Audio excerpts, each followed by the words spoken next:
Nous sommes toujours avec Rim Ridan et Charles Herbert et nous sommes ravis d'accueillir, comme toutes les semaines dans cette émission, une dirigeante du sport français, c'est Emmanuelle Bonnet-Oulalj. Bonjour Emmanuelle. Bonjour. Merci d'être avec nous. Vous êtes la coprésidente de la FSGT, c'est-à-dire la Fédération sportive et gymnique du travail. Vous allez nous expliquer ce dont il s'agit. Vous êtes membre du conseil administratif du CNOSF. Tout à fait. Et représentante des fédérations non olympiques multisports à l'Agence nationale du sport. Exactement. Alors la FSGT, c'est quoi ? Alors la Fédération sportive et gymnique du travail, c'est une fédération multisport qui est née en 1934 de l'Union des sportifs ouvriers pour lutter contre le fascisme. Donc c'est une histoire très particulière. D'accord.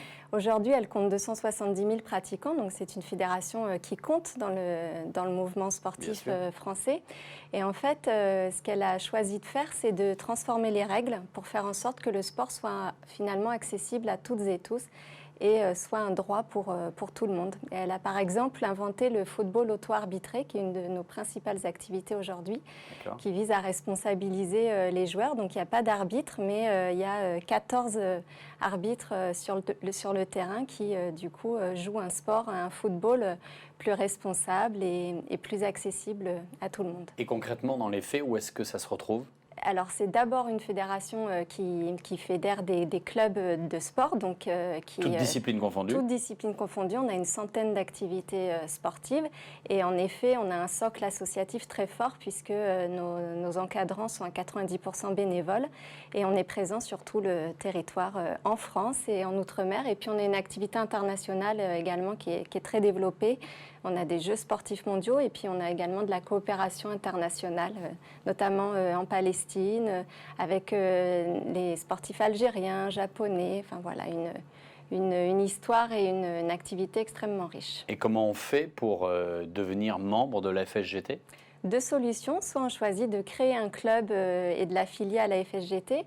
Ce qui est notre force, c'est finalement de pouvoir créer le sport dont on veut, puisque comme nous pouvons nous affranchir de certaines règles et en créer des nouvelles, c'est un espace de liberté assez important. Donc voilà, on peut créer un club et l'affilier à la FSGT. On peut tout simplement rejoindre un club qui est déjà affilié chez nous et pratiquer à moindre coût, parce que c'est une autre particularité, puisque l'encadrement est bénévole, l'accès est accessible à beaucoup de monde. Donc, par exemple, un club d'escalade à Paris, l'adhésion annuelle, elle coûte 80 €, alors que souvent, on approche plutôt des tarifs qui vont au-delà des 200 €, voire bien plus cher dans le secteur marchand, dans les salles de mur, par exemple. Alors, quelles sont les valeurs que vous prenez avant de répondre à cette question ? On va regarder un petit extrait d'un clip promotionnel inspiré du tube d'Orelsan. Regardez. Pas besoin d'un gros salaire et de tatouages pour jouer au football. Simple, faire du vélo sans voir le club à bout de bras. Basique, vieux, jeune, riche, pauvre, le gymnase est ouvert. Simple, le sport est beau, ouais il est beau, tant qu'il est populaire. C'est génial, c'est moderne, c'est frais. Et oui, ça a super bien marché. Ce clip, pour nous, l'idée, c'était de montrer que le sport, c'est important. Le sport peut changer la vie, mais encore davantage quand il est pratiqué dans une association. Parce que dans une association, on participe d'un projet, on participe de fabriquer du lien social. Et puis surtout, on n'est pas seulement dans une démarche de consommation. Quand on est dans une association, on participe aussi un peu d'un projet citoyen, finalement. Alors justement, le sport pour tous, c'est quoi pour vous ? Pour moi, le sport pour tous, c'est le sport même populaire. Et populaire, ça veut dire finalement qui appartient à tout le monde. Donc le sport pour tous, ça devrait être finalement le sport de tous et toutes. Et donc, pour nous, l'enjeu de rendre le sport accessible à tous, c'est de permettre aux pratiquants d'en définir les contenus. Donc, c'est ce qu'on a fait à travers le foot, je vous en ai parlé, mais c'est également ce qu'on a fait à travers l'escalade, par exemple, puisqu'on a décidé, dès les années 50, de faire venir les montagnes dans les villes. Donc, on est à l'origine des murs d'escalade qui sont aujourd'hui très répandus.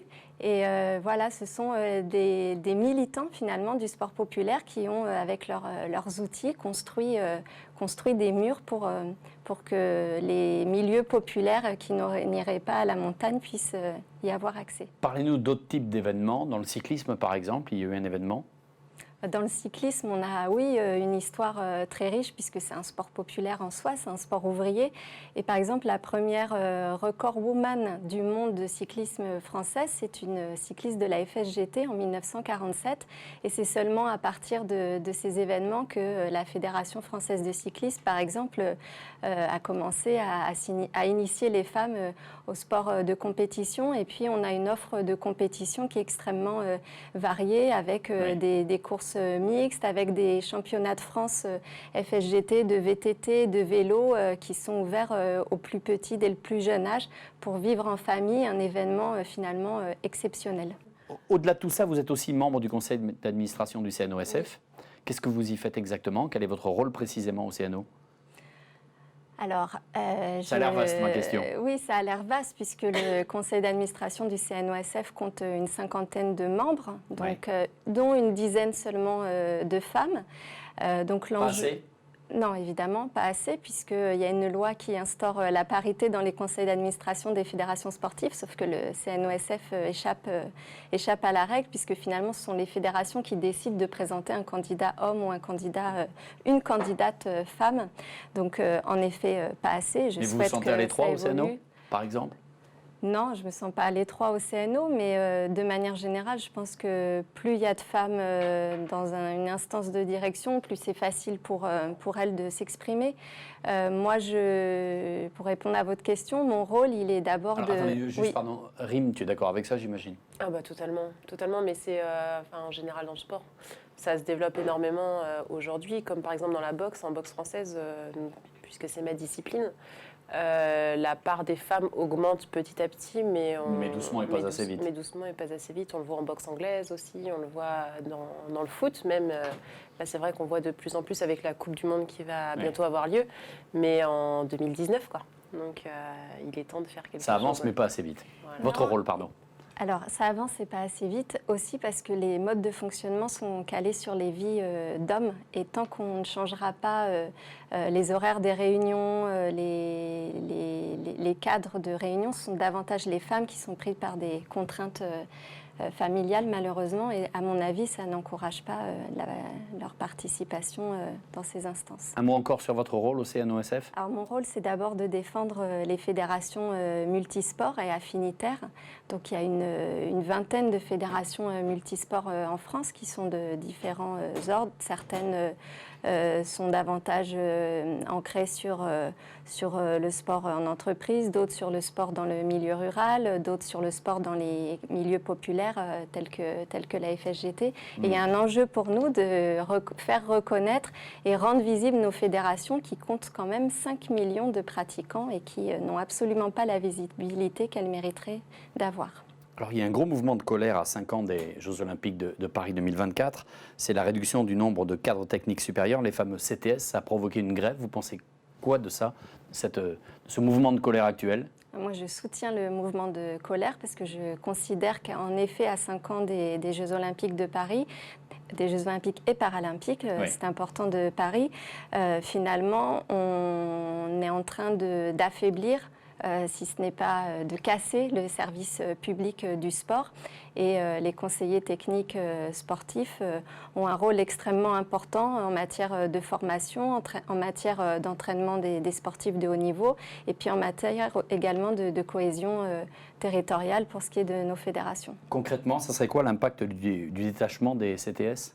L'impact, c'est que concrètement, nous allons devoir, nous, fédérations, les prendre en charge d'un point de vue financier, ça c'est une chose, mais on va également devoir les manager puisqu'ils vont changer à terme de statut. Aujourd'hui, ils ont un statut de la fonction publique et l'enjeu, c'est qu'ils deviennent finalement des salariés de droit privé, sauf que cette compensation qui est promise par le ministère des Sports s'arrêtera en 2024. Donc après, quelle solution pour les fédérations de garder ces CTS ? Elles sont extrêmement inquiètes dans la quasi-totalité des fédérations. Ça peut t'affecter, toi, Rim, ça ? J'en ai aucune idée si ça peut nous affecter directement, mais je pense que ça aura un impact indirect, forcément, ouais, bien sûr. Ouais. Votre rôle à l'Agence nationale du sport ? Alors, je suis membre du conseil d'administration de l'Agence nationale du sport. Donc, pour moi, le rôle sera le même, c'est-à-dire de faire en sorte que, en effet, la diversité des fédérations puisse avoir leur place. Et puis, je veillerai aussi à ce que justement le service public du sport continue à exister et que finalement la création de cette agence ne soit pas seulement la traduction d'une forme de libéralisation et de privatisation du sport qui se traduit quelque part par le changement de statut des conseillers techniques sportifs. Est-ce que vous sentez dans toutes ces institutions que parfois être femme, c'est encore en 2019 un handicap ?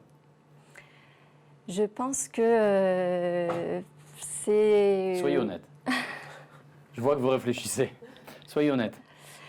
En réalité, je pense qu'à nous, les femmes, on nous demande de nous justifier davantage, en tout cas d'attester de notre compétence bien davantage que pour les hommes. Ça, c'est une réalité.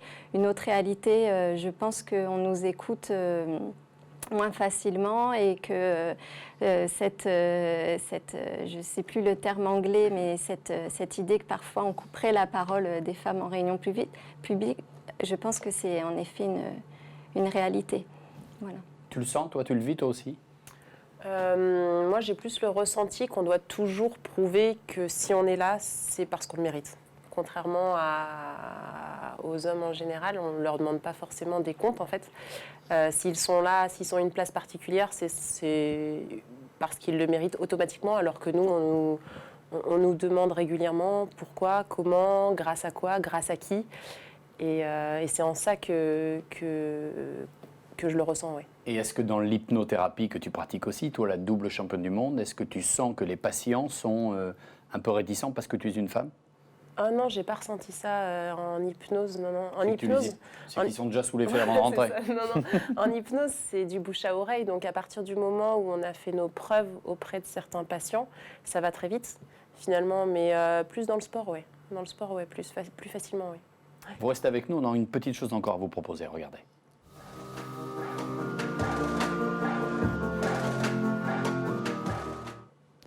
L'histoire du sport féminin à travers une photo qu'on a choisie pour vous. Regardez cette photo. Alors c'est du noir et blanc, ça date pas d'hier. Est-ce que quelqu'un a eu une idée, a déjà vu cette photo ? Je pense que j'ai une idée. Alors on va demander à Rim. Non, aucune idée, moi. Charles ?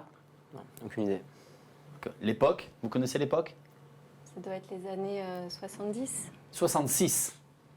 On est dans quel pays ? Aux États-Unis. Aux États-Unis. C'est la fin de l'arrivée du Marathon. de New York ? Boston. Boston, c'est ça, Boston. Regardez encore cette photo, c'est donc une femme, comme vous pouvez le découvrir.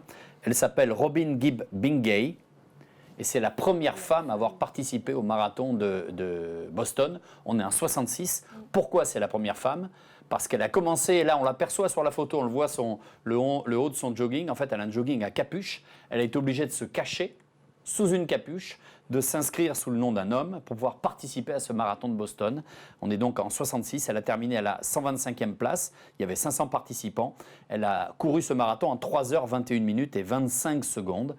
C'était un joli symbole qu'on voulait vous montrer aujourd'hui. Évidemment et heureusement, ça n'existe plus.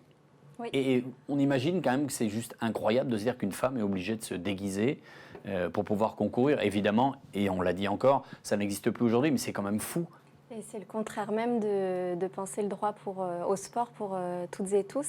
Et ça fait partie de l'histoire de la FSGT, puisque dans les années 70 en France, certaines épreuves d'athlétisme n'étaient pas accessibles aux femmes.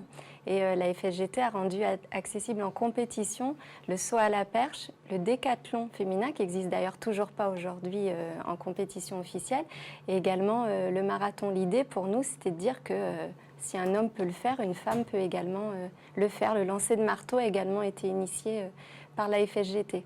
Ça te touche, Rim, tout ça ? Oui, bah évidemment, bien sûr. Ça me touche directement parce que je me disais, en fait, 1966, c'est pas si vieux. C'est pas si vieux. Une femme même obligée de se récent, déguiser en fait. en homme pour pouvoir faire le marathon. Et, ouais, et on a du mal, en fait, à se dire qu'à cette époque-là, les choses se passaient de cette manière-là.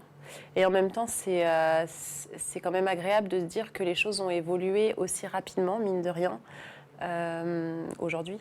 Et Ouais. c'est plutôt agréable de se dire qu'on va dans ce sens-là et pas Bien sûr. et qu'on stagne pas. Donc, si on voit le côté positif, On se dit que les choses avancent plutôt bien finalement. Charles, s'entraîner quotidiennement avec des femmes, combattre avec des femmes, toi c'est ton quotidien. Évidemment, quand tu vois ça, tu dois te dire, c'est une autre époque. Bien sûr, puis surtout c'est absurde. Là, quand on voit maintenant le sport à haut niveau, que ce soit rime dans la boxe ou même les femmes au football, c'est juste une question de temps. Elles seront largement aussi douées que les hommes. Pour moi, il n'y a pas de différence. Mais surtout que moi, je le vois en m'entraînant avec des femmes, il n'y a pas de différence de niveau. Tu sais parce que tu subis, qu'elle est à côté de toi, t'oses pas lui dire.